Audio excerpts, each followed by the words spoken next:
The ocean hums against the island's edge, and towers of glass rise beside old colonial streets in the glittering city of Lagos. There lived a young woman named Adana. She was the daughter of Chief Obianuju, a man whose name opened doors and silenced arguments. Their mansion overlooked the lagoon, a place where wealth whispered through chandeliers and foreign wines. Yet for Adana, the world inside those golden walls felt like a cage. Every day she rose to the sound of drivers starting engines, maids polishing marble floors, and her mother's voice reminding her of excitation, elegance, obedience, and the duty to marry well. Her life was planned with precision until the afternoon she wandered to Freedom Park, seeking air unperfumed by luxury. There she saw Himeka, a painter with charcoal-stained fingers and a canvas balanced on his knees. He sat beneath an almond tree sketching the street's noise into color and motion. His clothes were worn, his shoes dusty, but his eyes carried a warmth that felt freer than any world she had ever known. When he looked up and smiled, something in Adana shifted, as if she had found a doorway in a house she thought she knew completely. She began returning to the park,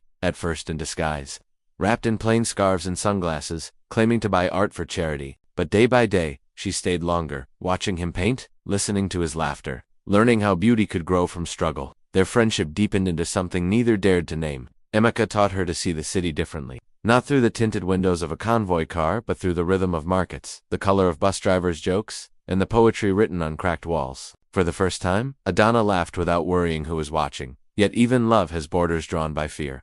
One evening, as the sky melted into orange, she returned home to find her parents waiting in the sitting room, faces stern beneath the chandelier's glow. Her father announced that Chief Balagan's son Kunal had asked for her hand. The alliance would unite two powerful families, he said, securing influence and respect. Adana's mother clasped her hands in joy. Servants clapped quietly. Adana felt her heart sink. She thought of Emeka's paint-stained hands and his dream of opening an art studio someday. That night, she slipped out of her mansion to find him at the park. The city hummed around them, horns, laughter, waves lapping against the island. Tears streaked her face as she told him about the marriage. Emeka held her hands silently, the way he held his brushes, gentle but firm. He promised to paint her portrait before she became another man's wife, so she would never forget who she was when she felt free. Days passed, and Lagos buzzed with gossip about the upcoming engagement. Adana stopped visiting the park, but every night she looked at the moon reflected in the lagoon, imagining Emeka painting somewhere beneath it. On the eve of her engagement ceremony, she received a wrapped canvas at her doorstep with no note attached. It was her Adana as she was when she was happy. She didn't attend the ceremony. When her father's guests gathered, they found a letter instead.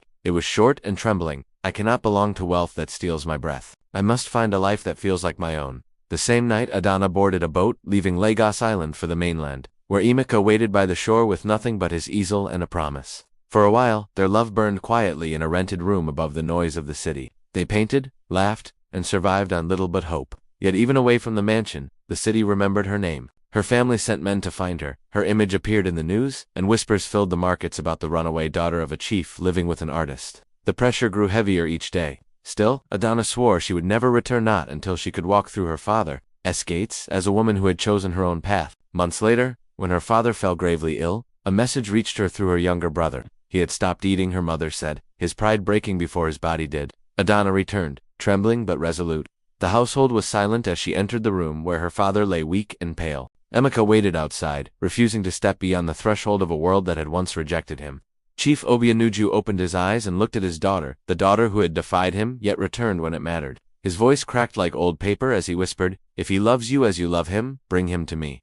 That evening, for the first time, Emeka stepped into the mansion. He came not as a servant or beggar, but as a man holding the hand of the woman he loved. Chief Obianuju studied him for a long moment, then nodded slowly. "Love is the only inheritance that lasts," he murmured. The family's alliance with Chief Balagan dissolved quietly, and the scandal that once burned through Lagos faded with time. Adana and Emeka opened a small gallery on the mainland, where they painted stories of the city, the beauty, the chaos, and the courage of following one's heart. Their tale became a whispered legend of Lagos Island, a reminder that even in a city of golden shadows, love remains the only art worth defying the world for.